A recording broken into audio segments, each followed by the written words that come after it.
So I have with me Lynnsey and Brandon, and their project is called Scribbles. So you guys, what role did you play in this project? So I am the director and producer of Scribbles. And I'm the writer and actor in Scribbles. Wonderful. And how about the genesis for this project? Where did you draw your inspiration from? Oh yeah, sure. So we moved to New York City 5 years ago. You know, bright-eyed and bushy-tailed and ready to pep in the step and hope in the eyes and everything. And 5 years later, we were very depressed. And I found myself in therapy for the first time in my life, because sometimes you just need professional help. That's okay. And the first exercise they had me do was draw a picture of how I present myself to the world, and then the second was the authentic self, what's going on inside. And the first picture was this very like welcoming and kind of tense dude, but very polite.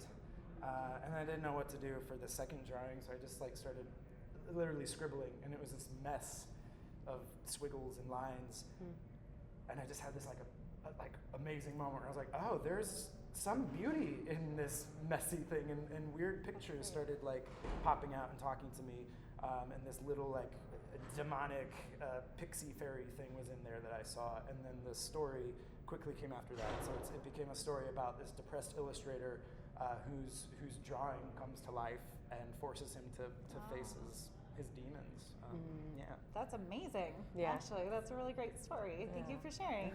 Yeah. So what kind of timeline were you working on from the point where it was an idea to the point where your project is edited? Ooh, so okay, it's 2019 now. Retrograde. So started writing it in 2017, and we're married, by the way. Fun surprise. And we both come from the theater, and we've worked together a lot. And when this story happened, I kind of acted as a script supervisor, I guess you could say. Very supportive. But it went through a few drafts, and I am always a big advocate of hearing it out loud and kind of seeing how it relates to other people and how it relates. And we went through 2 drafts from, summer of 2017 through the winter. And the second time we had a reading for the script is when we met Jean Ravindran, who ended up playing our title character, Scribbles. And it was really amazing because she read the part as if it was written for her, and it was such a beautiful, like, complicité moment, I guess you could say. Yeah, so she fell in love with the character as well. She's a Singaporean actress, and she talks a lot about, the culture she was raised in is very reserved, and she wasn't really able to express herself to the fullest extent that she wanted. And when she read this character is all it's all impulse, it's all like flying creativity, sometimes violent, all with good intentions. And she really just took to the role and made it her own. And in the spring of 2018, we all sat down in the middle of a snowstorm and decided that we wanted to go into film production together. Wow. Yeah, and it was all history after that. That's great. Yeah. So what kind of things did you learn while you were going through this project? So many. This is our first time doing producing and doing our own film, because like Lynnsey said, we come from the theater.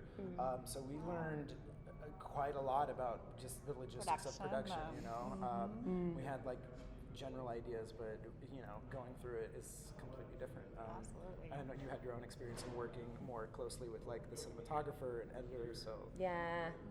There were a bunch of fun mishaps that happened along the way, but we did a really good job of bringing on a bunch of generous artists and designers, because we all worked for pennies because we loved the story, and Absolutely. and we all I understand. Yeah, so we ended up shooting 40 pages in 8 days. Oh my so gosh! fast. Wow. We all lost our mind, and if you watch it, it all takes place inside of this tiny 1-bedroom apartment. So we have a full 14-person camera team in this tiny New York City apartment, and there was one scene that we had to shoot that all took place overnight.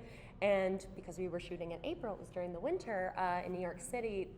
The city controls the heat, so we had all of our windows taped up, and we had to really cut down on the sound. So we had to unplug the AC, we had to unplug the refrigerator. So it was just the entire camera crew was half naked, and then there was Brandon and Jean in full costume, just doing their best to not sweat into a puddle on camera. but it was great. Yeah, we learned how to become very close with those people. Yes, we Well, persevered. congratulations then getting into the festival on your first film project. Thanks That's so pretty much. amazing. It was a huge surprise. I remember we got the call from Phil, and I didn't answer it because I get so many robocalls. I don't answer any calls ever.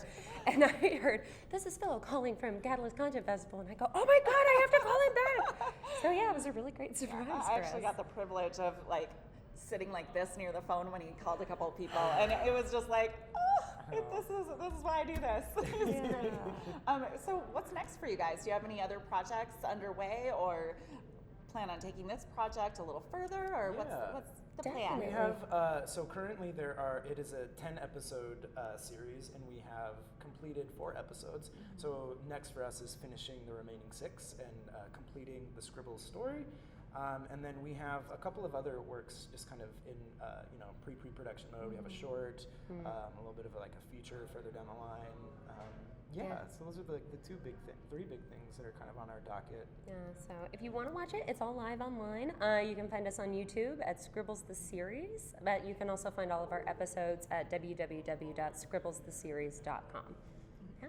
Well, thank you, Lynnsey. Thank you so much. And Brandon. Thank you so much. You're welcome.